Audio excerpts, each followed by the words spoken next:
Estoy aquí invitado por Mi Tierra Televisión para hacer algunas consideraciones acerca de la situación de la historiografía española en torno a los tiempos recientes y en especial sobre la República y la Guerra Civil. En la actualidad se está coronando, en cierto sentido, un proceso que data de hace más de 20 años, en el cual se ha impuesto una versión de la guerra y de la República que ahora intenta decidirse ya definitivamente por medio de una ley.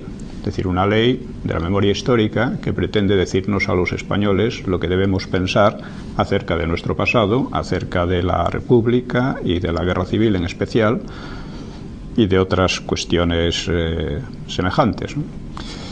El que un gobierno intente imponer por ley una versión histórica es en sí mismo una aberración totalitaria. Es muy propio de estados como el Estado soviético u otros semejantes, en los cuales no se podía discrepar de la versión que daba oficialmente el gobierno, el Estado. Esto me parece muy grave. Por otra parte, esa versión en sí misma es insostenible. De acuerdo con ella, tendríamos que creer que los miembros del Frente Popular pues defendían la libertad y defendían la legitimidad, defendían la democracia. Pero si entramos a analizar quiénes eran los componentes de este Frente Popular, nos damos cuenta de que ello es pura y simplemente imposible, ¿no? Es una pretensión grotesca. En el Frente Popular llegó a imponerse como principal partido el Partido Comunista, que era un partido absolutamente stalinista, por otra parte muy orgulloso de serlo, muy orgulloso de servir los intereses de la Unión Soviética antes que a los de España, y este partido llegó a ser, como digo, el partido determinante del Frente Popular. La influencia soviética fue también determinante, aunque muchas veces se equipara la presencia o la ayuda de la Alemania hitleriana y del fascismo italiano a Franco con la de Stalin al Frente Popular. Se olvida que Stalin realmente llegó a dominar el Frente Popular, mientras que Hitler y Mussolini nunca mermaron la independencia de Franco, ¿no? del bando franquista o nacional. Esta diferencia es fundamental y además es fácil verla. Cualquiera de los dirigentes del Frente Popular que intentó apartarse de las directrices de Stalin fue, a su vez, apartado. Así ocurrió con Largo Caballero, que en 1937 estaba ya procurando un poco vencer esa influencia aplastante que ejercían los comunistas y que ejercía Stalin a través de ellos, y fue simplemente eliminado. Le sucedió Negrín, que fue el principal artífice del envío del oro español a la Unión Soviética, sobre el cual España perdió todo control y que por consiguiente estaba ligado a la política de Stalin por una cadena de oro, nunca mejor dicho, ¿no? Y que por supuesto sirvió todo el tiempo las directrices emanadas de Moscú. Su compañero de partido, Prieto, que intentó a su vez apartarse, intentó a su vez romper esa dependencia, fue a su vez eliminado, llegado un momento. Es decir, que cualquier político que intentase desafiar las normas desarrolladas por los comunistas y desarrolladas por Stalin era apartado de la política. Por otra parte, desde el momento en que Stalin tuvo el poder sobre el oro español, es decir, sobre la compra de armas, tuvo casi el monopolio de ello, desde ese momento tenía en sus manos completamente al Frente Popular. Entonces es evidente que decir que los comunistas, los stalinistas o el mismo Stalin defendían la democracia, defendían la libertad, es una barbaridad de tal tamaño que asombra que pueda intentar mantenerse ahora. Es algo que evidentemente creó la propaganda soviética de la época, que presentaba a Stalin como el gran adalid de los pueblos, el gran adalid de la libertad, etcétera, ¿no? Si seguimos con los demás componentes del Frente Popular, pues encontramos la misma paradoja. Ninguno de ellos era demócrata. por ejemplo, los anarquistas, que llegaron a tener tanta influencia, ¿no?, durante un tiempo, ¿no? Los anarquistas jamás pretendieron defender ni la república, ni la democracia, ni nada por el estilo. Es más, durante la república fueron el principal cáncer. Fueron ellos los que provocaron la caída de Azaña, con sus insurrecciones, una de las cuales terminó en el episodio de Casas Viejas, cuando un grupo numeroso de campesinos fue masacrado por las fuerzas de orden público de Azaña, ¿no? Si seguimos con los socialistas en su mayoría seguían la línea de Largo Caballero y, claro, Largo Caballero en aquellos momentos era todavía más radical que el Partido Comunista, Es decir, buscaba directamente, y así lo hablaba y lo decía desde el año 1933, lo que llamaba la dictadura del proletariado, que en definitiva era la dictadura del Partido Socialista. Estos eran los tres partidos, los tres grupos principales del Frente Popular, en el cual ingresan, de hecho, los anarquistas cuando admiten entrar en el gobierno, en contra de toda su ideología. Luego tenemos al PNV, que apoya a este frente. El PNV era un partido racista, extremadamente separatista, y creo que con esos mimbres es imposible considerarlo demócrata, ¿no?, de ninguna manera, ¿no? En cuanto a las izquierdas republicanas, que durante la guerra jugaron un papel casi muy secundario, jugaron un papel de satélite de los partidos más fuertes, que eran estos partidos revolucionarios ya citados, pues no hay que olvidar que Azaña no era realmente un demócrata. Azaña, cuando la derecha gana las elecciones de 1933, reacciona intentando por 2 veces el golpe de Estado. Lo mismo ocurre con los nacionalistas catalanes de Companys, de la Esquerra, que es un partido que, en cuanto gana la derecha las elecciones en el 33, ya digo, se declara en pie de guerra y organiza realmente la guerra civil, al mismo tiempo que el Partido Socialista. Entonces, decir que estos partidos y estos políticos representaban la democracia, representaban la república, es una barbaridad. Aunque se les llama comúnmente republicanos, ellos fueron los que realmente destruyeron la república. La república nace como un régimen de democracia liberal que rápidamente pasa por 3 fases. Una primera fase, que es el primer bienio, el bienio donde gobierna Azaña y gobierna los socialistas, o sea, la conjunción republicano-socialista. El carácter de democracia liberal es desbordado casi desde los primeros días. Primero empieza la quema de iglesias, que no es solo de iglesias, la quema de conventos llamada, en la que también fueron quemadas bibliotecas, varias de las más importantes del país, fueron quemados centros de enseñanza, etcétera, etcétera. Luego viene una constitución que no es exactamente laica, sino anticatólica, es decir, que ataca los sentimientos y las ideas de una gran parte de la población, ¿no?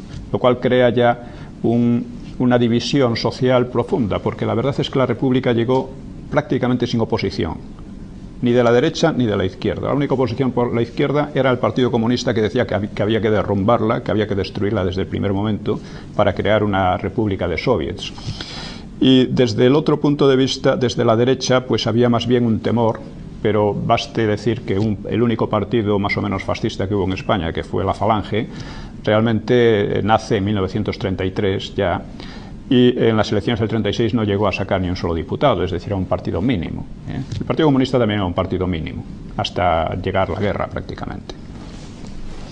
Bien, entonces la memoria que se nos intenta imponer es de un absurdo radical. Es decir, este Frente Popular no podía defender ni la república, ni la democracia, ni nada por el estilo.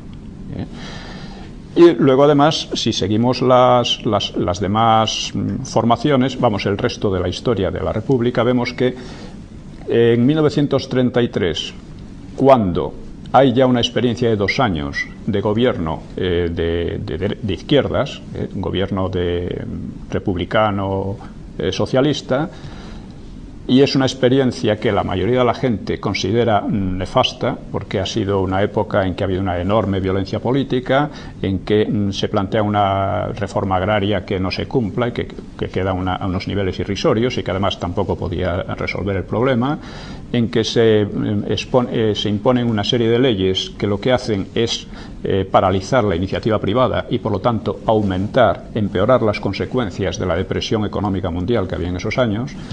Entonces la gente vota, hay una votación muy mayoritaria de 5 contra 3 millones aproximadamente a favor de las derechas.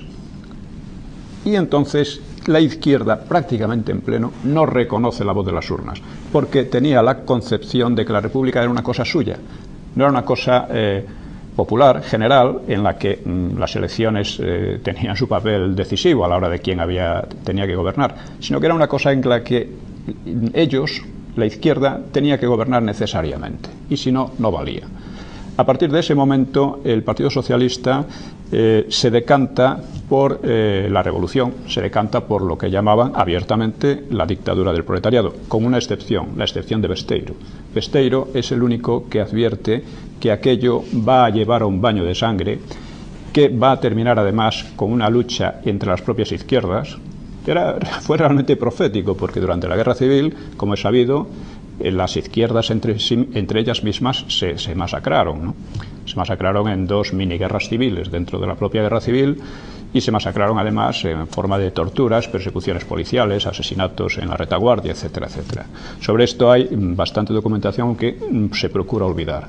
Cuando se habla de las víctimas de la guerra, de las víctimas de la represión, casi siempre se olvidan las víctimas izquierdistas que murieron a manos de otros izquierdistas, de otros partidos izquierdistas. Bien, el caso es que en 1933-34 se desarrolla un proceso de asalto a la República, de asalto a la legalidad republicana, que culmina en octubre del 34 en la insurrección mal llamada de Asturias, porque era una insurrección planeada como guerra civil, textualmente como guerra civil, y que debía de extenderse por toda España. De hecho, causó muertos en 26 provincias, no solo en Asturias. Lo único que pasó fue que en Asturias fue el único lugar en que, digamos, los mineros de la cuenca minera asturiana, y pues hicieron caso a aquellos llamamientos. En el resto del país, ni los nacionalistas catalanes, ni el Partido Socialista, ni los comunistas, que estaban también metidos en ello, etcétera, consiguieron arrastrar a la gente. Solo en Asturias. Y en Asturias se creó una verdadera guerra civil durante 15 días. En 15 días hubo nada menos que 1.400 muertos. Muchos más que muchas guerras que vemos ahora, que se arrastran más tiempo, ¿no? Yo he dicho que la revolución o el intento revolucionario de 1934 fue el comienzo de la guerra civil, cosa que algunos dudan o ponen o consideran que es algo completamente aparte de lo que ocurrió en el 36. Esto no es así. Fue el comienzo de la guerra civil por 2 razones. Primero, porque fue planeada como una guerra civil por el Partido Socialista y por los nacionalistas catalanes, de otro modo, porque fue apoyada por casi toda la izquierda de una manera o de otra, incluyendo el propio Azaña, y porque en lugar de rectificar, digamos, las izquierdas lo que hicieron fue insistir en las mismas concepciones. La concepción de que solo ellos tenían derecho a gobernar y de que si era necesario tenían que imponerse por la fuerza. El resultado de esta falta de reflexión, de esta falta de autoanálisis y de autocrítica por el fracaso del 34 fue el Frente Popular. El Frente Popular fue ya un ataque directo a la República, a la democracia, a la legalidad, a la Constitución y a todo lo que se podía atacar. Cuando el Frente Popular triunfa en 1936 en febrero, que no olvidemos fueron unas elecciones muy anómalas, empezando porque nunca se publicaron los resultados. Hasta hace poco, en fin, los historiadores hacían sus estimaciones y diferían hasta en 1 millón de votos, según les pareciera, ¿no? Pero la realidad es que unas elecciones en las que no se publican los resultados no se pueden considerar unas elecciones democráticas. El hecho es que hoy consideramos que más o menos empataron en votos las derechas y las izquierdas, aunque la ley electoral dio más diputados a las izquierdas. Sea como fuere, en cuanto llega el Frente Popular al poder, digamos que el elemento en principio más moderado, que eran los republicanos de izquierda, son los únicos que suben al gobierno, mientras que los socialistas y todos los demás, comunistas, etcétera, que formaban parte del Frente, se quedan al margen, pero claro, presionando sobre él. Azaña ya empieza a hacer declaraciones antidemocráticas diciendo que el poder no va a salir ya nunca más de sus manos, de manos de la izquierda. Y empieza una cadena de ataques a la legalidad. Primero, para asegurarse una mayoría absoluta y demoledora en las Cortes, lo que hacen es revisar las actas de manera arbitraria para quitar a la derecha un montón de ellas. En segundo lugar, destituyen de manera ilegal al presidente de la República, que era Alcalá Zamora, ilegal e ilegítima, ¿no? Sobre todo ilegítima porque si a alguien le debían el poder era Alcalá Zamora, que fue el que convocó aquellas elecciones de febrero del 36 y que fue además el que impidió a la derecha gobernar en 1935. Fue el que creó aquella crisis que permitió a las izquierdas volver al poder, ¿no? Entonces, fue una cadena, una serie de ilegalidades, de ataques fundamentales a la Constitución desde arriba, desde el poder. El Poder Judicial fue atacado de tal manera que quedaba bajo el control de comités y de grupos de izquierda, casi directamente, ¿no?, en un sentido revolucionario. Y mientras tanto, por abajo, desde la calle, se creaba un proceso revolucionario muy sangriento y muy violento. En 5 meses morían unas 300 personas. Cientos de iglesias fueron asaltadas y quemadas.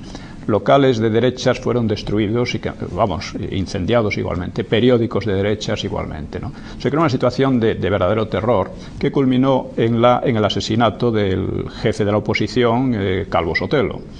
Calvo Sotelo, la manera como fue asesinado, creo que refleja perfectamente la situación a la que se había llegado. Una situación de absoluta ilegalidad. Porque él fue asesinado por un grupo de policías, o sea, de fuerzas de seguridad del Estado, acompañadas de milicianos socialistas. Quien asesinó directamente a Calvo Sotelo fue un miliciano socialista. Quien dirigía la expedición era un guardia civil que era socialista también. Y finalmente los demás milicianos y gran parte de los guardias de asalto que participaron en la expedición eran socialistas. Hubo además un intento de hacer lo mismo con Gil Robles, que era el otro jefe de la oposición, y con alguno más, pero que se salvaron por no estar en casa en aquellos momentos. Es decir, un Estado en el que las fuerzas de seguridad se combinan con milicianos de partido para asesinar al jefe de la oposición es un Estado absolutamente ilegal. Y evidentemente se creó una situación en la que, como dice Stanley Payne, para la derecha era más peligroso no rebelarse que rebelarse, porque estaban camino de ser completamente aplastadas. Y esto fue lo que ocurrió. Hubo el golpe de Mola. El golpe de Mola fracasó en 3 días y eso hizo que la situación se prolongara. De hecho, las derechas estuvieron a punto, la sublevación militar de aquellos días estuvo a punto de ser completamente aplastada. No lo fue casi por pura casualidad y porque Franco pudo pasar desde Marruecos el ejército poquito a poco, muy poco a poco, el ejército de África, que eran unos 20.000 soldados, no era mucho más. Entonces, si vemos la evolución de la República, podemos decir que empezó como una democracia liberal que inmediatamente fue desbordada por las izquierdas, que en 1934 fue asaltada por las izquierdas y que en 1936 fue arruinada desde arriba y desde la calle, desde el poder y desde la calle, también por las izquierdas. No quiere decir con esto que las derechas no tuvieran sus culpas y sus cosas, pero eran muy menores, o sea, son culpas muy inferiores o responsabilidades. Actualmente yo creo que hablar de culpas tampoco viene al caso, ¿no? Parece como si estuviéramos siempre en la misma, actualizando cosas que son ya muy del pasado, ¿no? Pero digamos que las responsabilidades de la derecha fueron mínimas. Es decir, la derecha en su gran mayoría no le gustaba la República, eso es cierto, porque temía que pasara lo que realmente llegó a pasar. Y agrupada en la CEDA, pues esta derecha defendió la legalidad constitucional en 1934 frente al asalto de la izquierda. Y la defendió sin demasiadas ganas, pero la defendió. Es decir, se mantuvo en la legalidad en contra de aquel asalto, ¿no? A pesar de que la Constitución no le gustaba y quería reformarla, pero quería reformarla por medios legales, por vías legales. Los elementos, digamos, más extremistas de la derecha, que eran los monárquicos, pues nunca tuvieron una importancia excesiva. Tuvieron cierta importancia, pero tampoco excesiva. Intentaron ser ellos quienes orientaran al conjunto de la derecha, quienes arrastraran a la CEDA, pero nunca lo consiguieron. La Falange, pues ya digo, no sacó ni un solo diputado en 1936, lo cual indica la fuerza real que tenían, ¿no? Luego se ha hablado mucho también de las juventudes de la CEDA, equiparándolas a las juventudes de las izquierdas, pero no es verdad. Las juventudes de la CEDA eran el sector más radicalizado, pero nunca se dedicaron ni a organizar desfiles uniformados, ni a vigilar al vecindario a ver las ideas que tenían, ni a organizar atentados y asesinar a sus enemigos como hicieron tanto las milicias socialistas, las juventudes socialistas, como las comunistas, como las anarquistas, como las de nacionalistas catalanas. Todos ellos se dedicaron a organizar la violencia en la calle, cosa que no hicieron las juventudes de la CEDA en ningún momento. Estas cosas muchas veces se olvidan.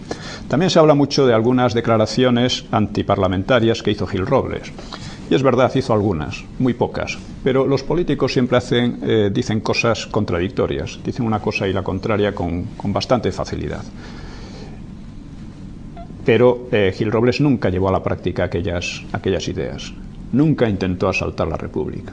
Mientras que Largo Caballero y en general el Partido Socialista, exceptuando a Besteiro, insisto, que hicieron declaraciones muchísimo más abundantes, muchísimo más radicales contra la democracia, que ellos llamaban la democracia burguesa, luego lo llevaron a la práctica. Es decir, si Largo Caballero y todos ellos no hubieran intentado asaltar el poder, todas sus declaraciones antidemocráticas pues hoy serían más bien una cosa anecdótica. Pero desde el momento en que las palabras se acompañan de los hechos dejan de ser pura anécdota. Y esto es lo que nos importa cuando analizamos a unos y a otros. Entonces, durante estos años se ha cargado todo el peso, no ya de la responsabilidad, sino de la culpa, sobre la derecha. Y es hora de decir que no, que quienes desbordaron, asaltaron y arruinaron la democracia republicana fueron las izquierdas fundamentalmente.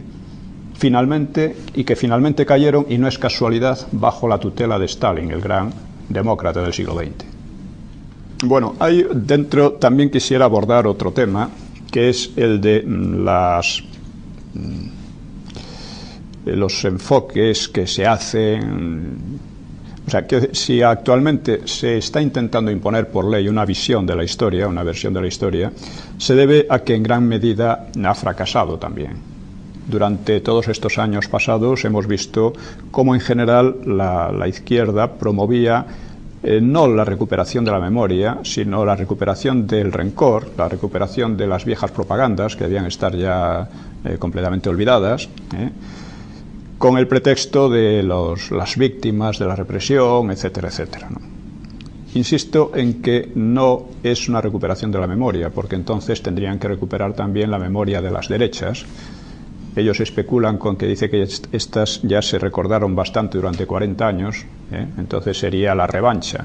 No, durante 40 años no. De hecho, yo viví bajo el franquismo bastantes años y no se recordaba ya prácticamente nada, ni por supuesto había un clima de revancha, ni de odio, ni nada por el estilo. Todo esto había desaparecido. Esto se intenta crear ahora con ese pretexto. En segundo lugar, digamos que se olvida, como dije ya antes, las víctimas izquierdistas, las víctimas causadas por las propias izquierdas, estos son los auténticos olvidados, de los que nunca habla nadie. Hay que decir que si vamos a recordarlo, tenemos que recordarlo todo, lo que hicieron unos, lo que hicieron otros, pero sobre todo hay que recordar una cosa, que en España, como en cualquier país, porque también se dice que los españoles somos especialmente crueles y cosas por el estilo, eso es una tontería. La experiencia del siglo XX y de cualquier siglo demuestra que cuando cae la ley, cuando se destruye la ley, la violencia pues se expande por todas partes. surgen los odios, los rencores, que una vez son políticos y otras veces son puramente personales, o ajustes de cuentas, como hubo tantos durante la guerra en un lado y en otro, es decir, que se denunciaba a gente para evitar pagarle deudas o cosas por el estilo, ¿no? Hubo de todo. Y eso fue básicamente por la destrucción de la ley. Y eso nos lleva de nuevo a quiénes fueron los responsables de esa destrucción. Ya he dicho que fueron fundamentalmente las izquierdas en aquel proceso que empezó con el desbordamiento de la democracia en el 31, ¿no? Ya al mes de implantarse la República ya estaba la violencia de ese tipo imponiéndose en el país. Y a mi juicio esta es la gran lección que podemos extraer de entonces. La destrucción de la ley provoca la violencia. Y lo digo, y es una lección muy actual, porque actualmente estamos también en un proceso de destrucción de la Constitución, en un proceso de pasar por encima de la Constitución, de acuerdo con los sectores más violentos y más asesinos durante todos estos años, con el terrorismo de la ETA fundamentalmente, ¿no? Nos encontramos con la extraña situación de que el gobierno pretende que entre él, que es un gobierno que también ha practicado el terrorismo, vamos, el partido, el PSOE, que ha practicado el terrorismo en estos años, y los terroristas de la ETA nos van a traer la paz, cuando no hay ninguna paz que traer. Vivimos en paz desde la guerra civil, vivimos en paz. El problema que hay en el País Vasco, y empieza a haber en otros sitios, es el problema de la libertad. Allí no hay libertad porque una serie de criminales y algunos partidos que de hecho han estado de recogenueces, ¿no?, que han estado en connivencia con ellos, pues impiden que haya un ambiente de libertad y de tranquilidad que es el que debería haber. El problema no es la paz, porque insisto, hay paz. Es exagerar muchísimo el efecto de unos cuantos asesinatos con el fin de destruir la Constitución. No es un proceso de paz, es un proceso de destrucción de la Constitución. Y creo que el momento es muy oportuno para recordar lo que pasó y para recordar las consecuencias de este tipo de acciones, ¿no? Voy a terminar con unas pocas palabras sobre mi trabajo, porque hay algunas personas que insisten en que yo no soy historiador simplemente porque no mantengo las teorías que ellos mantienen, ¿no? Realmente creo que quien no es un buen historiador es quien intenta mantener y además imponer por ley que unos partidos como aquellos del Frente Popular podían representar la libertad y la democracia. Quien mantenga tales cosas no está haciendo otra cosa que reproducir la propaganda, básicamente la propaganda comunista, la propaganda elaborada por la Comintern, por el aparato político exterior de Stalin, y que parecía olvidado y que sin embargo ahora se intenta, ya digo, definir por ley además. Creo que esos son malos historiadores. Un historiador es toda persona que escribe de historia. Otra cosa es que lo haga bien o mal. En mi opinión, yo he hecho bastantes críticas concretas y precisas de por qué esta historia que nos han estado contando en estos años es falsa. Y hasta ahora no se me ha podido rebatir. Estoy esperando que llegue el momento, ¿no? Porque debiera haber habido un debate abierto y libre, como en cualquier país democrático, como decía Stanley Payne, un debate pues intelectual. Y en lugar de eso me he encontrado con una serie de ataques personales, de ataques, en fin, que si he sido terrorista, que si he sido no sé qué y no sé cuánto, todas estas historias, ¿no? Aquí ha habido muchas personas que han cambiado de criterio, que han cambiado de opinión, muchísimas, pero pocas han explicado por qué. Yo efectivamente en mis tiempos fui comunista, fui partidario y en alguna medida organizador de lo que llamamos la lucha armada contra el franquismo. Resulta que ahora es malo la lucha armada contra el franquismo. Resulta que aquellos policías que según la izquierda en pleno eran torturadores, pistoleros, asesinos, etcétera, ¿no? Ahora parece que están, vamos, que los ensalzan mucho, ¿no? O sea, es una serie de contradicciones y absurdos que no hay por dónde cogerlos. El hecho real es que mi trabajo como historiador no tiene nada que ver con mi pasado, como es lógico, ¿no? Como no tiene nada que ver con el pasado de determinados señores que hoy día se presentan como adalides de la democracia, el hecho de que en otros tiempos pues fueran franquistas, estuvieran al aparato incluso en el aparato a veces represivo del franquismo, en el aparato de información o desinformación del franquismo, y hoy día defienden otra cosa. Dicen, muy bien, lo único que me gustaría de todos ellos es que me explicaran por qué han cambiado. Yo me he tomado esa molestia, he escrito un libro sobre mi experiencia en aquellos años, y no estaría de más que estos señores que a su vez han cambiado de manera tan radical explicaran los motivos de ese cambio, porque mientras no los expliquen pues siempre habrá una sombra de sospecha, ¿no? Habrá sido por puro oportunismo. ¿Qué pasaría si volviera a una situación de dictadura? A lo mejor estos señores volvían a acomodarse a ella como se han acomodado a todo lo que ha pasado en este país, ¿no? Bien, no quiero decir más sobre este tema, que es un tema lamentable porque sustituye lo que debería ser un debate intelectual por una pelea sórdida y que impropia, una vez más, insisto, de una sociedad democrática, ¿no? Aunque no tan impropia de unos señores que mantienen pues que la democracia estaba representada por Stalin y sus comparsas aquí.